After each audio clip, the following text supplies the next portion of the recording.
तो ये कहानी एक ऐसी सांप की है जो एक लड़की को बचाता है अपनी ही मलिका से। कहानी के शुरू में हम एक पहाड़ को देखते हैं जहाँ पर बहुत सारे सांप थे। हम एक आवाज सुनते हैं जो कह रही थी कि जब से दुनिया बनी है इंसान अपनी मोहब्बत को धोखा देता आया है। बहुत सालों पहले सांपों की मलिका ने कहा था कि ए इंसान, मुझसे मोहब्बत ना करना। एक इंसान को सांपों की मलिका शामरान से मोहब्बत हो गई, पर उस आदमी ने शामरान को धोखा देकर मार दिया, जिसके बाद उसके पास पछतावे और दुख के अलावा कुछ न बचा। फिर इसके बाद बहुत से सवाल उठे, क्या इंसान ही है जो हमेशा धोखा देता है?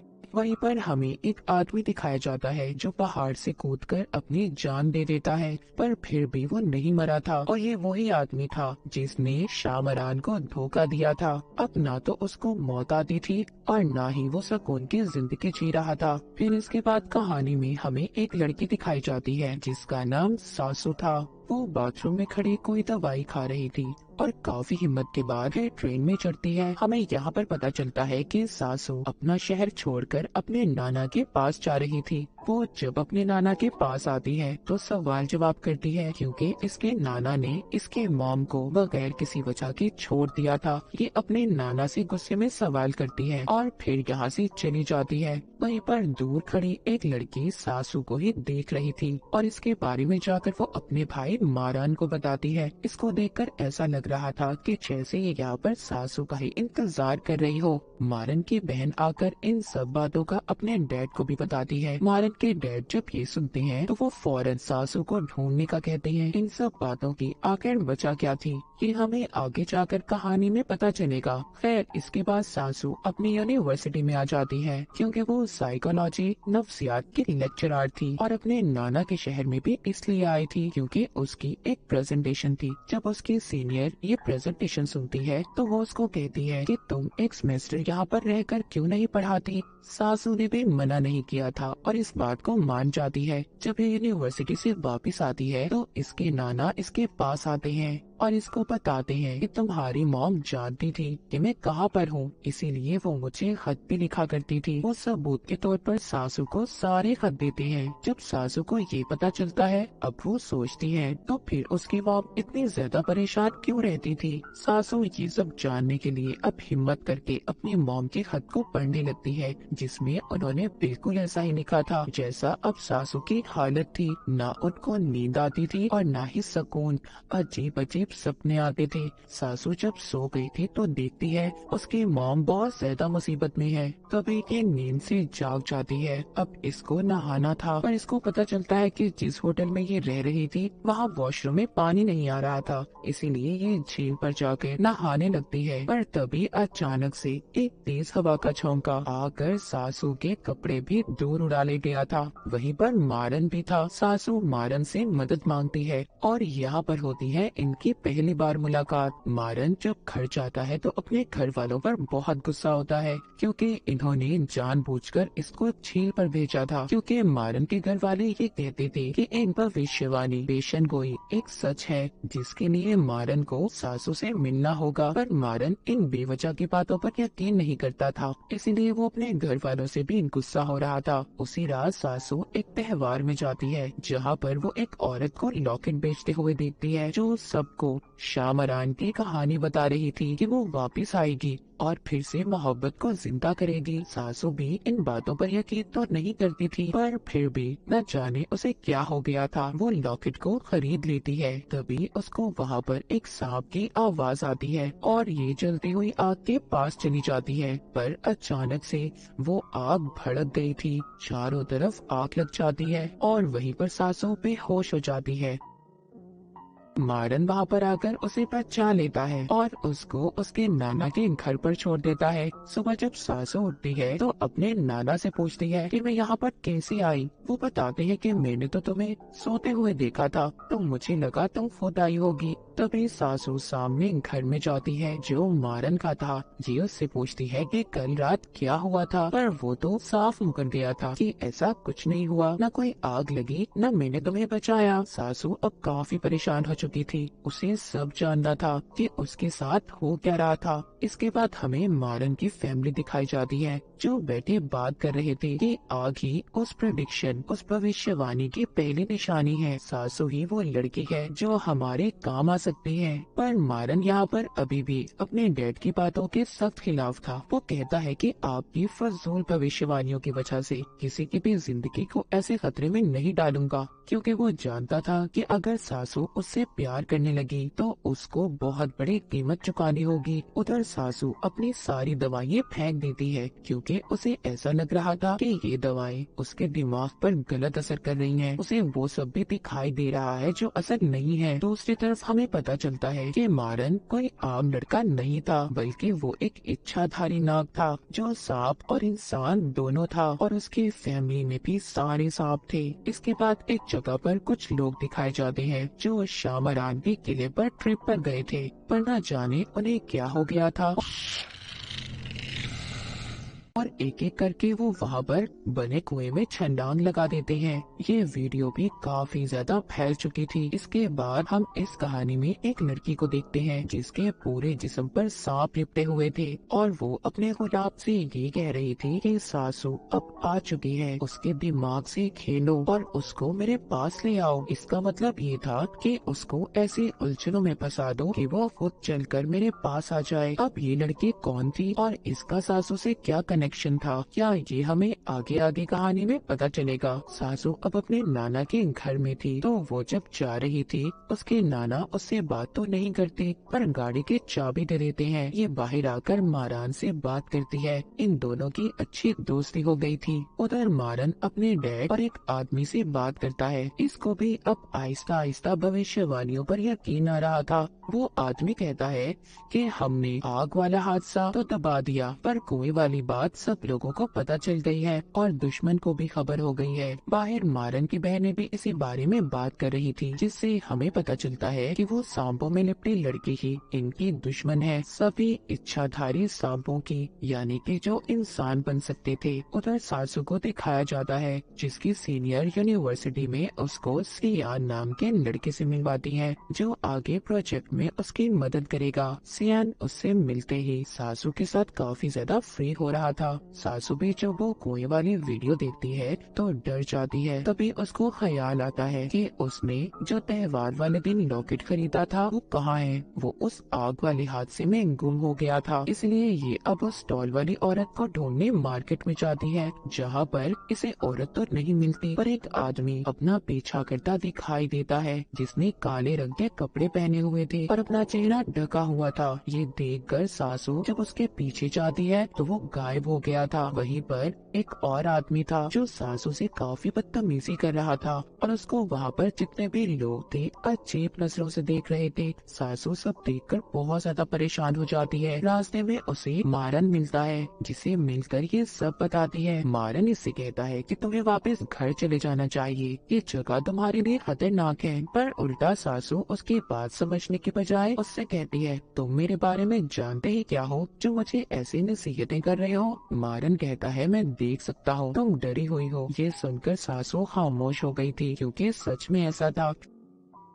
रात को घर पर मारन की बहन उससे बात करती है, कहती है कि तुम यकीन क्यों नहीं कर लेते सब बातों पर। तुम और सासू एक दूसरे की जरूरत हो, तुम ही हो जो उसके लिए बने हो। पर मारन कहता है, नहीं, मैं ऐसा नहीं कर सकता, और इसी भविष्यवाणी की वजह से बहुत सी औरतों की जान गई है। पहले सासू की मॉम की और फिर हमारी मॉम। अब मजीद ये सब बर्दाश्त नहीं करूंगा। लेकिन इन सब बातों के बावजूद मारन सासू से दूर नहीं जा रहा था। सासू के नाना वही दवाइयाँ खा रहे थे जो सासू खाया करती थी। इसका मतलब ये था कि ये कोई इनकी खानदानी बीमारी थी। रात को सासू जब सो रही थी तो वही मशकूक आदमी इसके कमरे में आता है। सासू का लॉकेट भी उसके पास ही था। वहीं पर एक बहुत बड़ा सांप आता है, सोते हुए सासू पर लिपट गया था। सासू इन सब से डरकर जब उठती है तो इसके बारे में वो नहीं जानती थी ये कोई सपना था या हकीकत। इसीलिए सासू इन सब से तंग आकर झील में तैरने चली गई थी। अगली सुबह जब ये यूनिवर्सिटी जाती है तो सियान इसको खाना खाने के लिए साथ ले जाने का बोलता है। जब ये खाना खा रही थी तो सासू जब वॉशरूम जाती है, इसको वहाँ से सांपों की आवाज आ रही थी।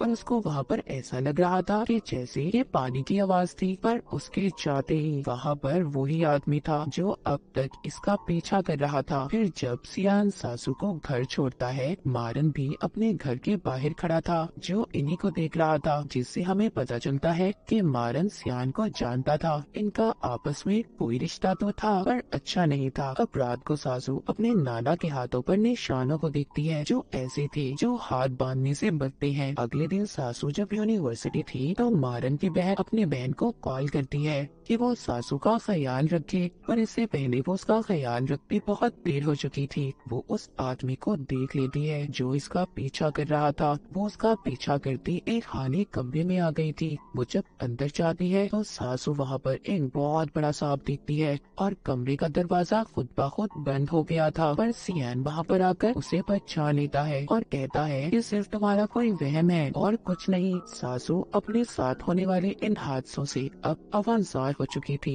वो अपने घर चली जाती है, पर तभी हमें यहाँ पर पता चलता है कि सियान भी एक सांप था जिसको सासू का ख्याल रखने के लिए भेजा गया था। उधर मारन के डैड के पास एक बूढ़ा आदमी आता है जो उन्हें बता रहा था कि एक बदले की बू शामरात के किले से नहीं बल्कि यहीं से आ रही है। ये सांप अब भविष्यवाणियों पर यकीन नहीं करते और अगर उनकी असलियत इंसानों के सामने आ गई कि हमारे जैसे सांप उनके दरमियान में रहते हैं तो किसी के लिए भी अच्छा नहीं होगा। वो बूढ़ा आदमी कहता है अगर दोबारा से इंसान और सांपों के दरमियान मोहब्बत ना हुई तो शामरान वापस नहीं आ पाएगी और हम सबके साथ बहुत बुरा होगा। उधर सासू अपनी मॉम का अगला खत पढ़ती है जिसमें लिखा था कि उन्हें नींद में चढ़ने की बीमारी है और यही वजह थी कि वो खुद को बांध कर सोती थी। तभी सासू को उसके नाना के निशान याद आते हैं। इसे पता चलता है कि ये बीमारी उसकी मॉम और उसे विरासत में मिली है। जब वो चेक करती है तो उसे अपने नाना की अलमारी से दवाइयाँ भी मिलती हैं। रात को जब उसके नाना घर आते हैं तो सासू बहुत ज्यादा नशे में थी। वो अपने नाना से कहती है कि आपकी वजह से मेरी और मेरी मॉम की जिंदगी खराब हुई, पर उसके नाना उसको चुप करवाते हैं। तभी मारन जब ये देखता है कि सासू कितने नशे में है तो वो उसके पास आ जाता है, पर सासू उसके साथ अजीब हरकतें कर रही थी। जब सुबह होती है तो मारन कुर्सी पर बैठा सो रहा था। सासू उसके पास जाती है। वो उसको बताता है कि कल रात तुम नशे में थी और मैं चाहता तो तुम्हारा फायदा उठा सकता था, पर मैंने ऐसा नहीं किया। जब सासू अपने नाना के साथ भेंट कर रही थी तो दोनों एक दूसरे को अपनी बीमारी के बारे में बताते हैं। वो दोनों अब अपना रिश्ता ठीक करने की कोशिश कर रहे थे। सासू अब मारन के पास जाती है। ये दोनों एक दूसरे को पसंद करने लगे थे, पर जब मारन सासू के साथ था तो महसूस करता है जैसे उसके पास कोई सांप हो और मारन ने उस सांप को पकड़ भी लिया था। ये जब अपने डैड के पास आता है तो उसके डैड कहते हैं कि आखिर ये सांपों की लड़ाई कब तक चलती रहेगी। उधर हमें दिखाया जाता है कि सियान सासू से मिलने आता है। जब ये वापस घर जा रहा था तो हमें यहाँ पर पता चलता है कि ये उसी आदमी का बेटा था जो मारन के डैड के साथ काम करता था, पर अब सियान भी मारन के खिलाफ था। उसके डैड समझाते हैं कि देखो, जिस बात का कोई फायदा ना हो हमें उस बात को छोड़ देना चाहिए और तुम सासू से दूर रहो। अगली सुबह जब सासू की आँख खुलती है तो वो जंगल में थी, जिसके बारे में उसे खुद भी समझ नहीं आ रहा था कि ऐसा क्यों है उसके साथ। तभी एक सांप आकर उसे काट लेता है। वहीं पर वो मशकूक आदमी भी था जो अब तक इसका पीछा कर रहा था। इससे पहले वो सासू को कुछ करता, मारन आकर उसे बचा लेता है और उसके जिस्म से जहर भी निकालता है। ये उसे अपने घर ले गया था जहाँ पर बाकी का इलाज इसकी बहनें करती है। जब सुबह को सासू को होश आता है तो मारन उसको बताता है कि तुम मुझे बेहोशी में मिली थी, तुम्हें सांप ने काट लिया था। सासू उसकी बातों पर यकीन करके अपने घर तो चली जाती है, पर अब सासू को सब कुछ याद था कि उसके साथ हुआ क्या है, इसीलिए वो सब बातों के बारे में पता करना चाहती थी। उधर जिस सांप को मारन ने पकड़ा हुआ था, मारन उसके पास जाता है और पूछता है कि तुमने ऐसा क्यों किया। वो कहता है कि इंसान हमारे दुश्मन है और जानवरों को अपना गुलाम बनाना चाहते हैं, पर सांप अब ये बर्दाश्त नहीं करेंगे, इसीलिए मैं और मेरी मलिका मिलकर इंसानों के खिलाफ जंग लड़ेंगे। ये अपनी उसी मलिका की बात कर रहा था जो लड़की हमने सांपों में लिपटी हुई देखी थी, और वो जो मशकूक आदमी था जो सासू का पीछा कर रहा था वो भी उसी का भेजा हुआ गुलाम था। मारन कहता है ठीक है मैं मानता हूँ, पर तुम भी जंग लड़ोगे, हम में और इंसानों में क्या फर्क रह जाएगा। वो सांप कहता है कि हमारी मलिका जाग गई है, और अगले ही सीन में हम उस सांपों में लिपटी लड़की को जागते हुए देखते हैं, जिसकी जागने से बड़ी तबाही होने वाली थी। अब सासू भी मारन के घर पर आई थी, जहाँ पर वो सच जानना चाहती थी कि ये लोग कौन है और उसका इनसे क्या रिश्ता है। पर मारन की सारी फैमिली उसे अपनी बातों में ही उलझा देती है। पर मारन की बहन को पता चल गया था कि सासू सब जान चुकी है। उधर मारन की जिल्द भी उतरने लगी थी, क्योंकि इन सांपों की स्किन जल्द नहीं आती थी और इसी दौरान ये बहुत ज्यादा कमजोर भी हो जाते हैं। यूनिवर्सिटी में सासू को शामरान के बारे में जानना था, इसीलिए ये अपने स्टूडेंट्स को उस पर रिसर्च करने का कहती है। जब सियान ये देखता है तो काफी परेशान हो जाता है। इधर ही मारन भी आ गया था। सियान मारन को देखकर कहता है कि तुम्हें मुझसे दोस्ती कर लेनी चाहिए, क्योंकि तुम और मैं एक दूसरे की असलियत तो जानते ही हैं, और क्या पता आने वाले वक्त में तुम्हें मेरी जरूरत पड़े। और ये मारन को अपना कार्ड देकर चला जाता है। मारन सासू को अपनी पुरानी हवेली में ले गया था, जहाँ पर ये उसे झूठ मूठ की कहानी बताता है कि हमारे यहाँ बहुत सारे दुश्मन हैं और हमारी खानदानी लड़ाई बरसों से चली आ रही है। अब इधर हमें दो कहानियाँ बताई जाती हैं। एक तो मारन का पता चलता है कि उसके साथ बहुत से राज जुड़े हैं। उधर सासू की फैमिली जो आज तक कभी सुकून में नहीं रह सकी थी, पर इन दोनों में एक बात सेम थी कि इन दोनों अकेले थे और दोनों को एक दूसरे की जरूरत थी, एक दूसरे को पसंद करने लगे थे। जब ये दोनों साथ थे तो तभी मारन की सांप वाली जिल्द बाहर आने लगी थी। वो सासू के पास से चला जाता है। इसके बारे में उसके दुश्मनों को भी पता चल गया था कि मारन अब कमजोर हो चुका है। तभी ये कॉल करके सियान को बुलाता है और सासू को लेकर चला जाता है। ये रास्ते में उसे कहता है कि मैं तुमसे प्यार करता हूँ और हम दोनों अपनी नई जिंदगी गुजारने यहाँ से दूर चले जाएंगे। सासू पहले तो ये सुनकर हैरान होती है, पर फिर मान जाती है और अपने घर पर उतर कर कहती है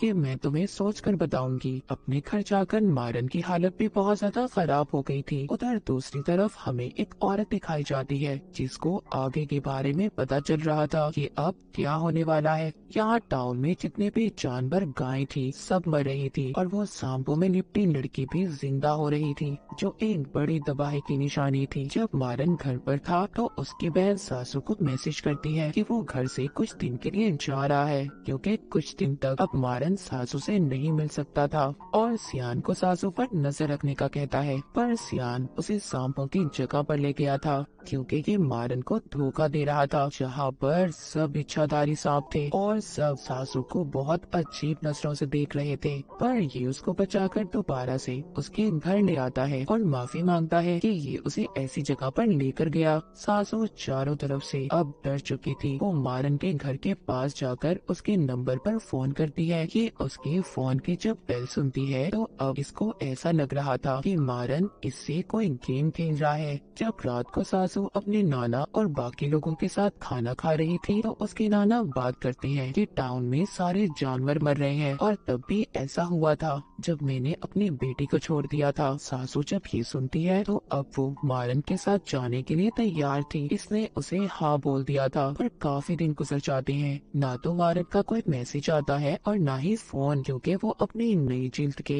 आने की वजह से बेसमेंट में बंद था। रात को सासू जब झील में तैर रही थी तो उसे सियान मिलता है, जो उसको अपने साथ कहीं पर ले जाने का कहता है। तभी यहाँ पर आता है मारन। सासू को कुछ समझ नहीं आ रही थी, क्योंकि सियान और मारन दोनों गायब हो गए थे। वो सांप बनकर लड़ रहे थे। मारन ने सियान को जख्मी कर दिया था, जिसके बाद वो सासू के सामने आता है, कहता है प्लीज मेरे साथ यहाँ से दूर चलो। पर अब सासू डरने लगी थी और मारन से कहती है आखिर सच क्या है, क्या गेम खेलना चाहते हो तुम मेरे साथ। तभी सासू को कॉल आती है, उसके नाना कहीं पर चले गए थे। मारन सासू को घर छोड़ता है और यकीन दिलवाता है कि फिक्र नहीं करो, मैं तुम्हारे नाना को सही सलामत लेकर आऊंगा। और हम देखते हैं कि सासू के नाना वहीं पर पहाड़ पर खड़े थे, जो हमने कहानी के शुरू में एक आदमी को देखा था। वो भी वहाँ से कूदने वाले थे, पर मारन उसको बचा लेता है। मारन घर आकर अब अपने डैड को बताता है कि सियान सासू को दुश्मनों के पास ले जा रहा था। इस बात पर मारन के डैड उसे सजा देने का फैसला करते हैं, पर यहाँ पर जो उनके साथ आदमी काम करता था यानी कि सियान के डैड उनसे कहते कहती है, मेरे बेटे को एक मौका और दे,